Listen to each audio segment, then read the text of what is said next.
പേടിക്കണ്ട പേടിക്കണ്ട, ഞാൻ ജലദേവനാ. ജലദേവനോ? ആ, ജലദേവതാന്ന് കേട്ടിരിക്കുന്നു. ആ കേട്ട്. ആ, ഓളെ അമ്മന്റെ അഞ്ചതീനെ മോനാ. എന്താ സാധനം പോയത്? ചഡ്ഡി. ചഡ്ഡിയോ? ഞാനത് നോക്കട്ടെ. ഇതാണ് സാധനം? മാറ്റാന്റെ അല്ലല്ല, മാച്ചോന്റെ അല്ല. അല്ലേ? അല്ല. ഞാൻ വേറെ നോക്കട്ടെ. ഇതല്ലല്ലോ. ആ അതന്നെ. ഇതോ? ആഹാ, അങ്ങോട്ട് എടുക്കി. എന്തേക്കാ മോനെ എക്സോസ്റ്റ് വെച്ചതോ? ഇതിങ്ങിട്ടോ ഇട്ടൊരു കാര്യമല്ലോ, എന്നാലും ഇങ്ങനെ ഇട്ടോ. കാരണം എന്താ അറിയോ, ഇത് വെള്ളത്തിലിട്ടാല് നീർക്കോലിന്റെ വെള്ളത്തില് അത് ഇതിന്റെ ഉള്ളിൽ കൂടി അങ്ങനെ കുടുങ്ങി അങ്ങ് ചൊറഞ്ഞു പോകും. പിന്നെ ഞാൻ രക്ഷപ്പെട്ടാൻ പോണം. എനിക്ക് അല്ലാണ്ട് തന്നെ ഇഷ്ടം പോലെ പണിയുണ്ട് വെള്ളത്തിന്റെ അടിയിൽ.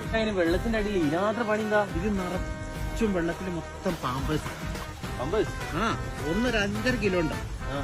മക്കളെ പാമ്പേഴ്സ് കൊണ്ടിടുകയാണ് നിന്റെ അകത്ത് പുഴയില്. ഇത് മൊത്തം പെറുക്കി കരക്കിടണം. എന്തല്ലേ പണിയുണ്ട് എനിക്ക്. നീ എന്നാ എന്റെ സത്യസന്ധമായ മനസ്സില്ലേ, അതിനെന്നാ ചൂടി വെച്ചോ 2 പോവല്ലേ. ഇതാ ഇത് നിങ്ങളായിട്ട് ഇട്ടോളി. ഇത് ഡാത്തേനെ കുറവ് ഇവിടെ നാട്ട് നോക്കിയിട്ട് നല്ലോണം കാണുന്നുണ്ട്. എനിക്ക് അയച്ചാലൊന്നും ശരിയാവില്ല.